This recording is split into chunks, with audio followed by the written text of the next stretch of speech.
نبی اکرم صلی اللہ علیہ وسلم نے ایک مرتبہ ایک بات ارشاد فرمایا میں تجھے 3 باتیں کہتا ہوں اور اس کے بعد ایک اور بات میں تجھے بتاؤں گا، اسے اچھی طرح یاد رکھنا۔ اس سے پتہ چلتا ہے کہ اچھی طرح یاد رکھنے کی طرف حکم دینا، پتہ چلتا ہے کہ بات بہت اہم ہے، بہت مفید ہے، بہت ضروری ہے۔ چنانچہ پہلی بات آپ نے ارشاد فرمائی کہ دیکھو صدقہ دیا کرنا، صدقہ دینے سے کبھی مال کم نہیں ہوتا۔ تم صدقہ دے دو گے، اس صدقے کی وجہ سے الا بلا آفتیں مصیبتیں ٹل جائیں گی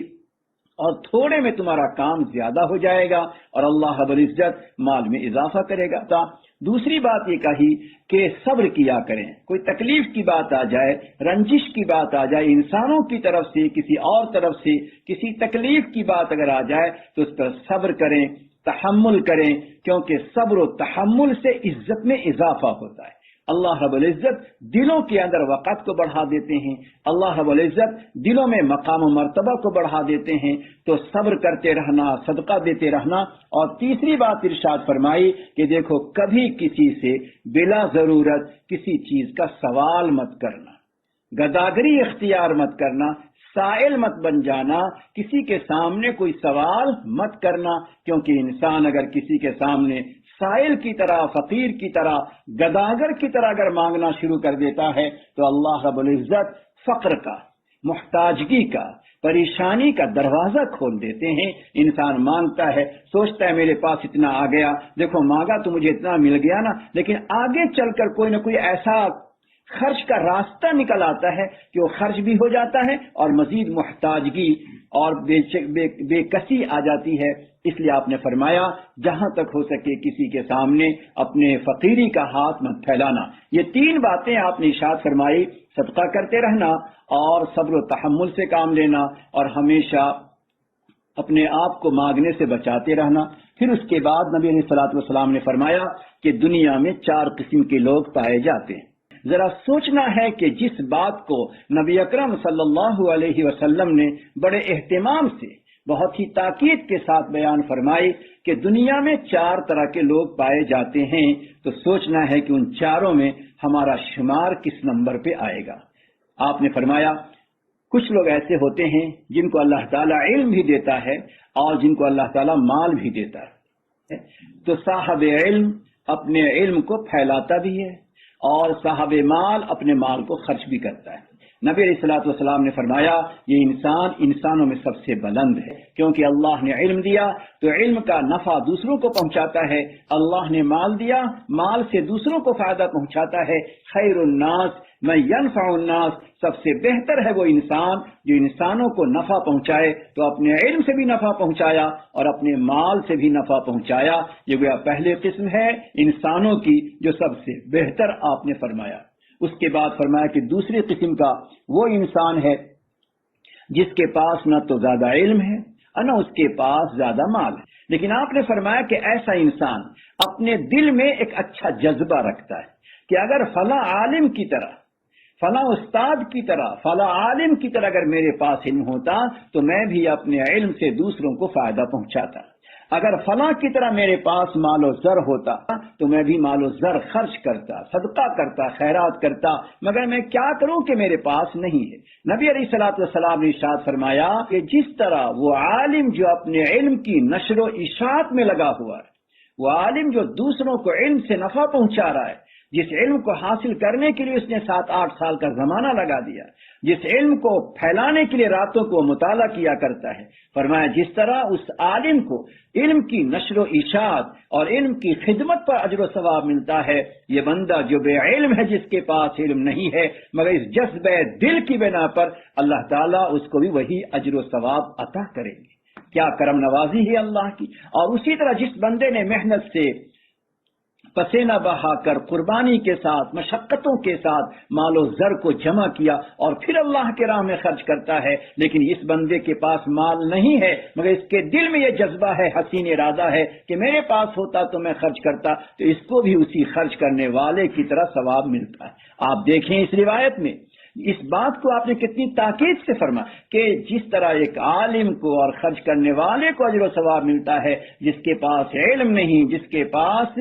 مال نہیں، اگر جذبہ خیر ہے، دل کا رخ صحیح ہے اور دل میں اچھے جذبات ہیں، حسین ارادے ہیں، تو اللہ اچھے جذبات کی بنا پر بھی عطا کرتے ہیں۔ اب ہم اور آپ ذرا اپنے دل پر ہاتھ رکھ کے غور کریں کہ کیا اب اللہ کی بارگاہ سے لینے میں کمی کا کوئی راستہ بچ جاتا ہے؟ کوئی کمی کا راستہ نہیں بچتا، بلکہ لینے کا ہر آسان سے آسان راستہ اللہ تعالیٰ نے ہمیں آپ کو کھول کر دے دیا ہے۔ اگر علم نہیں ہے تو عالموں کی طرح دل میں جذبہ رکھیے، اگر مال نہیں ہے تو مالداروں کی طرح دل میں جذبہ رکھیے، غریب ہیں مگر غریبوں کو دیکھ کر جذبہ رکھیے کہ میرے پاس ہوتا تو میں غریبوں پر مدد کرتا، بیماروں کی مدد کرتا، پریشان حالوں کی پریشانی میں کام آ جاتا، کسی کو علم نہ ہوتا تو میں اس کو علم پڑھا دیتا، چھوٹے چھوٹے غریب کے بچوں کو میں پڑھا دیا کرتا۔ یہ جذبہ رکھ لیجئے، اسی جذبہ دل پر اللہ تعالیٰ عطا کرتے ہیں۔ اب سوچیں کل قیامت کے میدان میں ہمارے سامنے کوئی بہانہ نہیں رہ جائے گا، کوئی عذر نہیں رہ جائے گا کہ ہم یہ کہہ سکیں کہ اللہ میرے پاس تو علم نہیں تھا، مال نہیں تھا، میں کیسے یہ درجہ حاصل کرتا۔ پروردگار ہم سے کہے گا اگر تو دل کے رخ کو صحیح کر لیتا، اگر دل کی زمین کو پاکیزہ کر لیتا، اگر دل کی زمین کو کشادہ بنا لیتا، اگر دل کے اندر اچھائی اور بھلائی کو لے آتا، دل کو پاکیزہ صاف ستھرا بنا لیتا اور تیرے دل کے اندر یہ اچھے جذبات پیدا ہوتے رہتے تو تیرے سامنے جو لوگ بڑا مقام پاتے ہیں تو بھی اسی مقام تک پہنچ سکتا تھا۔ مگر آج حال کچھ اور ہی ہے، ہمارے دل کے جذبات اچھے نہیں بلکہ ہمارے دل کے جذبات کمزور، بلکہ ناپاک اور گندے اور گرے ہوئے جذبات ہو گئے ہیں۔ آپ نے فرمایا تیسرے درجے کا وہ انسان ہوگا جس کے پاس مال تو ہے، مال ہے مگر وہ مال اللہ کے راستے میں خرچ نہیں کرتا بلکہ گناہوں میں خرچ کرتا ہے۔ تو اللہ رب العزت نے فرمایا یہ انسان بڑا بد نصیب ہے جس کو اللہ نے مال دیا تو مال کے راستے سے اللہ کا قرب حاصل کر سکتا تھا، مگر مال کو اس نے گناہوں کے راستے پر خرچ کیا، یہ انسان بد نصیب ہے۔ لیکن اس کے ساتھ ساتھ اگلی بات کو سنیے، ایک ایسا شخص ہے اس کے پاس نہ تو علم ہے اور اس کے پاس نہ تو مال ہے، نہ علم ہے نہ مال ہے، مگر وہ یہ سوچتا ہے کہ اگر میرے پاس مال ہوتا تو میں فلاں مالدار کی طرح میں بھی اس مال کو استعمال کر کے اپنے خواہش کو، اپنے شوق کو پورا کرتا اور آوارہ بن کر، آزاد بن کر ان پیسوں کے ذریعے سے میں نشہ کرتا، ان پیسوں کے ذریعے سے میں فضول خرچی کرتا، ان پیسوں کے ذریعے سے میں فلاں فلاں جگہ جا کر اڑا دیتا۔ یہ جو گندے جذبات اور گندے ارادے اس شخص کے بنے کہ جس کے پاس مال نہیں ہے۔ آپ نے فرمایا جس کے پاس مال ہے اور اس نے غلط جگہوں پر خرچ کیا، جس طرح اس کو گناہ ہوگا مال کے خرچ کرنے کا، جس کے پاس مال نہیں ہے مگر دل کے گندے جذبات کی بنا پر اس کو بھی اسی طرح کا گناہ ہوگا اور وہ بھی اسی طرح کا بد نصیب بنے گا۔ اس روایت کو سننے کے بعد اب ہمیں یہ سوچنا ہے کہ ان چار قسم کے انسانوں میں سے کون سی قسم میں ہم کو شامل ہونا ہے۔ اگر ہم عالم نہیں ہیں، اگر ہم مالدار نہیں ہیں تو اللہ تعالیٰ نے ہمیں دوسرا راستہ دے دیا کہ عالم کی طرح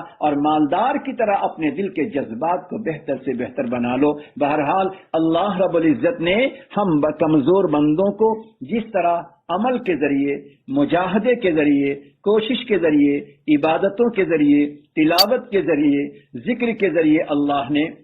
ہمیں اجر و ثواب پانے کا راستہ عطا کیا ہے، اسی طرح اللہ تعالیٰ نے ایک اور پوشیدہ راستہ، نظر نہ آنے والا راستہ، وہ پوشیدہ اور نظر نہ آنے والا راستہ کیا ہے؟ وہ دل کا راستہ ہے کہ دل کے رخ کو صحیح کر لو، دل کے اچھے جذبات کو بنا لو، دل کے اندر جذبات پاکیزہ کر لو، وہ پاکیزہ جذبات کی بنیاد پر تجھے اجر و ثواب ملے گا۔